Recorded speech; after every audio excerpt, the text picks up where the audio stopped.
Hey, how's it going, everyone? How you guys doing tonight? Today, wherever you're from in this beautiful world, huh? Okay. So I am cleaning and pacifying a brand new kettle before I brew tomorrow. I wanted to show you how I do it, how we do it, how it's done. Okay. So you can see this is a new kettle.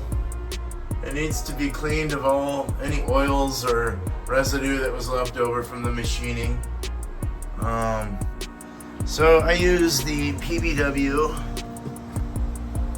little scoop in there, got the big bucket, lasts me all year and a half or so. So what we're gonna do first is put some hot water in there, and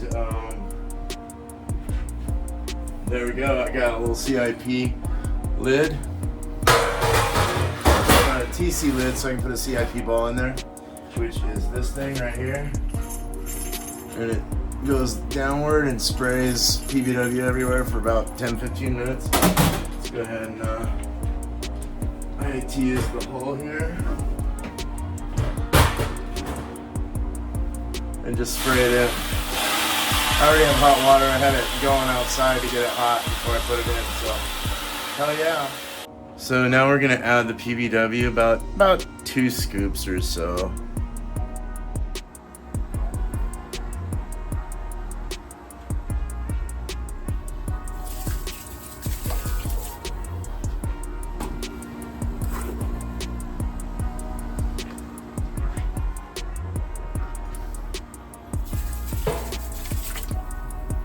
Powdery, soapy kind of stuff. So what I did is I added about a couple gallons first and then added the PBW. I didn't want to add the PBW dry in the kettle. It doesn't really matter, but it's how I do it. And so we'll add some more water. We'll get it up to about 7 gallons.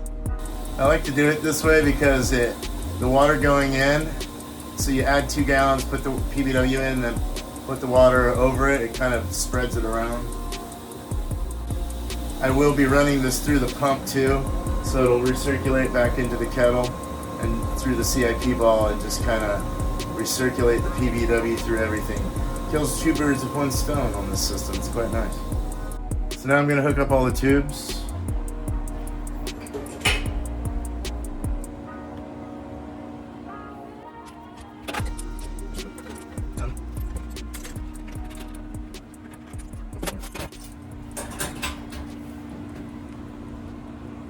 Putting the CIP ball in.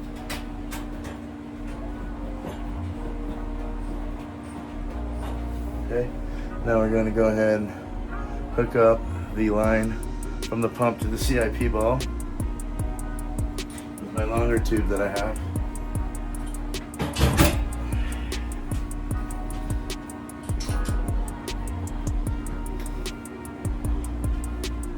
So it'll come out the bottom. Come out the bottom, go into the pump, come out the pump, go up to the top, and spray PBW for about 10-15 minutes. Hell yeah, that's how it's done. Then we'll drop that out, then we'll put some cold or hot water through a couple more times to rinse it all out, and then I'm gonna throw some, I'll tell you what I'm doing after that, so. Run this through. Right through, it's the work pump.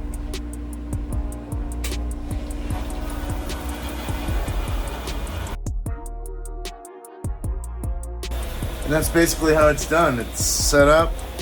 You turn on my panel over here and run the pump. And it just kind of, I had to put these clamps up here to kind of hold it down a little bit. It doesn't really sit hardcore. But you can hear it turning that ball inside there, and it sprays it everywhere. Yeah, kind of nice. We'll let that run for about 10-15 minutes. So I'm doing one more wash. This is just, I dumped all the PBW out and put some fresh hot water in. We'll let that kind of go through it a little bit, and then we'll do one more time, another round, and that should get all the soap water out of there. Then we'll put what I'm gonna do next. All right, so the next step to this is that I've been, gonna tell you eventually here is, now you want to put some Pasify it, so you want to put that so you don't get rust and stuff like that. So we're gonna add sanitizer, which is this stuff diluted. So stars in diluted. I already have some, so we're gonna go ahead and add that now. I've got some right here.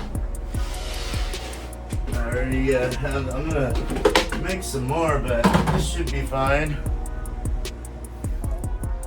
Now I'm just going to pour this without making a big mess into it directly.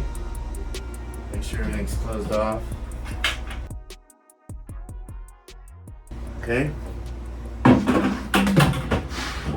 And we're gonna hook up the hoses and we're gonna recirculate that through for a little bit and get that pacification going. Cheers. And now we're recirculating the sanitizer. You can hear it.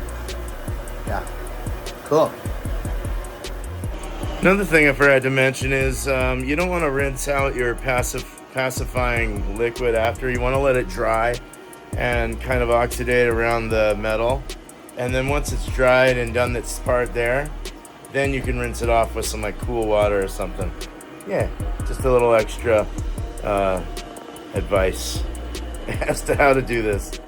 And that is how you clean and pacify a brand new kettle that you get, a stainless kettle.